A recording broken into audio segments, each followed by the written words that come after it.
Hello friends, vibrant GS study centre में आप लोगों का स्वागत है। राजनीति विज्ञान की जो हम लोग की क्लास चल रही है, TGT, PGT, LT grade, GDC आदि परीक्षाओं के लिए आज हम लोग राजनीति विज्ञान के अध्ययन पद्धति की चर्चा करेंगे। बड़ा महत्वपूर्ण है टॉपिक। ये परीक्षा में खूब प्रश्न पूछा जाता है, चाहे टीजीटी का एग्जाम हो चाहे पीजीटी का एग्जाम हो।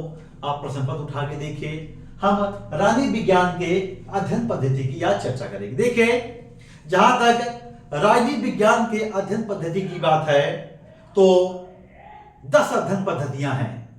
राजनीति विज्ञान की 10 अध्ययन पद्धतियां हैं जिससे परीक्षा में प्रश्न पूछा जाता है। पहली जो पद्धति है वह है निगमनात्मक पद्धति। दूसरी पद्धति है आगमनात्मक पद्धति। तीसरी पद्धति है तुलनात्मक पद्धति। चौथी पद्धति है दार्शनिक पद्धति।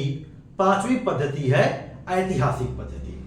अब देखिए, निगमनात्मक पद्धति क्या है, आगमनात्मक पद्धति क्या है, तुलनात्मक पद्धति क्या है, या दार्शनिक पद्धति क्या है, या ऐतिहासिक पद्धति क्या है, इसकी हम अपने क्लास में चर्चा करेंगे। देखिए, आपको बेसिक जानकारी दे दें कि जो निगमनात्मक पद्धति है उसका प्रारंभ यूनान से होता है।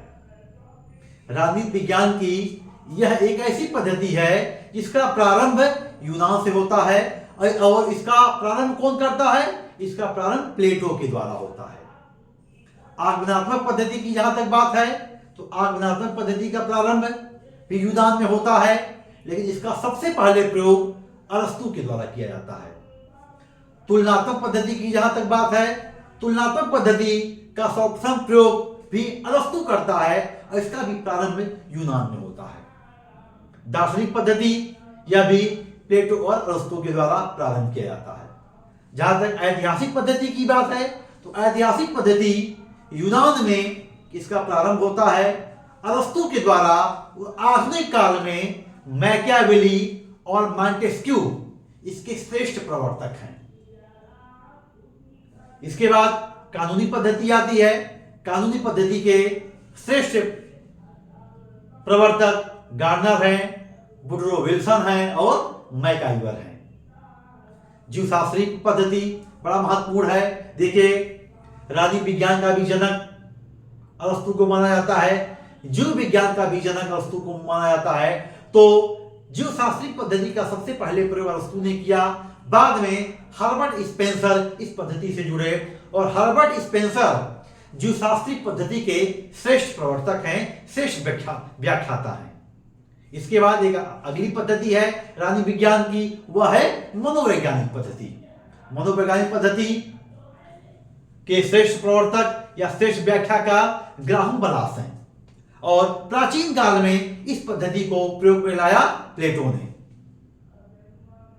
और यह पद्धति काफी प्रचलित है। काफी अनेक देशों में इस पद्धति को अपनाया गया है। राजनीति विज्ञान के अध्ययन के संदर्भ में इस पद्धति का काफी प्रयोग हुआ है। इसके साथ साथ एक केस पद्धति है।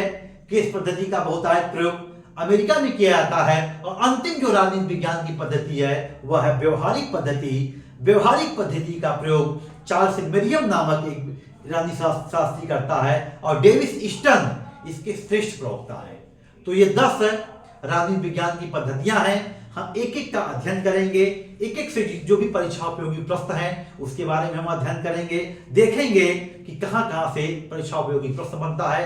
आपको पूरा हम बताएंगे। आप चलिए हम शुरुआत करते हैं राजनीति विज्ञान के निगमनात्मक पद्धति से। देखिए, जहां तक राजनीति विज्ञान की निगमनात्मक पद्धति है तो इसका जो सर्वप्रथम प्रारंभ होता है वह यूनान में होता है। निगमनात्मक पद्धति का सबसे पहले प्रारंभ यूनान में होता है और प्रारंभ कौन करता है? प्रारंभ प्लेटो के द्वारा होता है। परीक्षा उपयोगी प्रश्न है, पूछेगा परीक्षा में। निगमनात्मक पद्धति का सबसे पहले प्रारंभ कहां होता है? तो इस पद्धति का सबसे पहले प्रारंभ यूनान में होता है और इस पद्धति के प्रारंभकर्ता कौन थे? प्रारंभकर्ता प्लेटो थे। ठीक, देखिए, इस पद्धति की विशेषता क्या है? इस पद्धति की सबसे प्रमुख विशेषता यह है कि इस पद्धति में निष्कर्ष पहले निकाल लिया जाता है। इस पद्धति में निष्कर्ष पहले निकाल दिया जाता है और प्रयोग बाद में होता है। सबसे मुख्य विशेषता है, देखिए ध्यान दीजिएगा, पूछा जाता है परीक्षा में राजनीति विज्ञान की किस पद्धति में निष्कर्ष पहले निकाला जाता है। तो राजनीति विज्ञान की निगमनात्मक पद्धति ऐसी है जिसमें निष्कर्ष पहले निकाला जाता है और प्रयोग बाद में होता है। कभी कभी कूट वाले प्रश्न दे देते हैं, उसे मिलान करने के लिए दे देंगे। निगमनात्मक पद्धति या क्या होता है, पूछेगा इसमें कि आगे लिख देगा इसमें निष्कर्ष पहले निकलता है या निष्कर्ष बाद में निकलता है। तो आपको क्या टिक करना है, निगमनात्मक पद्धति में निष्कर्ष पहले निकाल लिया जाता है और प्रयोग बाद में होता है। ठीक, आगे ध्यान दीजिए, देखिए अगला देखिए महत्वपूर्ण है, यह पद्धति सामान्य से विशेष की तरफ चलती है। निगमनात्मक पद्धति निष्कर्ष पहले प्रयोग बाद में और सामान्य से विशेष की तरफ चलती है। परीक्षा में आपसे पूछा जाएगा राजनीति विज्ञान की कौन सी पद्धति सामान्य से विशेष की तरफ चलती है। तो राजनीति विज्ञान की ही पद्धति है जो सामान्य से विशेष की तरफ चलती है। आगे देखिए, यहां सामान्य का जो सामान्य का आशय है वह है निष्कर्ष। सामान्य का आशय क्या है, निष्कर्ष है, और विशेष का आशय क्या है, प्रयोग।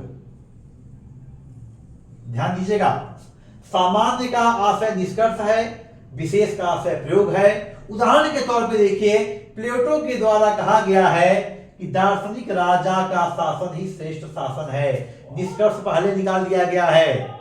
क्या निष्कर्ष निकाला गया है कि जो दार्शनिक राजा का शासन है वह श्रेष्ठ शासन है। प्लेटो ने दार्शनिक राजा के शासन को श्रेष्ठ साधन सिद्ध किया है। यही निष्कर्ष पहले है। इसमें निष्कर्ष पहले निकाला जाता है, प्रयोग बाद में होता है।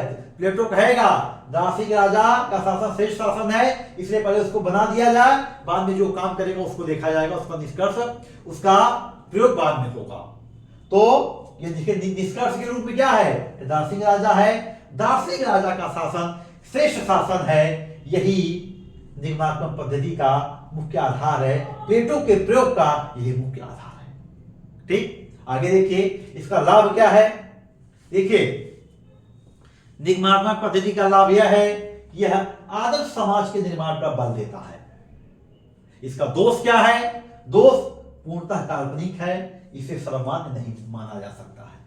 क्योंकि देखिए निष्कर्ष पहले नहीं निकाला जा सकता है, पहले प्रयोग होगा तब निष्कर्ष होगा।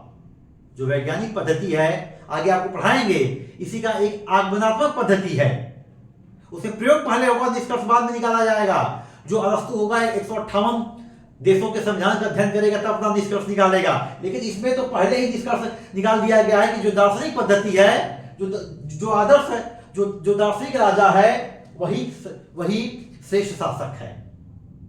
तो दार्शनिक राजा को पहले ही इसमें श्रेष्ठ शासक मान लिया गया है। यही निगमनात्मक पद्धति की विशेषता होती है, क्योंकि इसमें निष्कर्ष पहले निकाल दिया जाता है।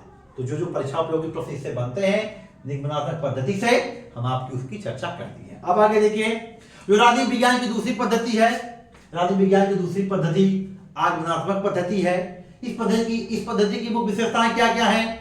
इस पद्धति की सबसे मुख्य विशेषता यह है कि यह निगमनात्मक पद्धति के विपरीत पूर्णतः यथार्थवादी और वैज्ञानिक है।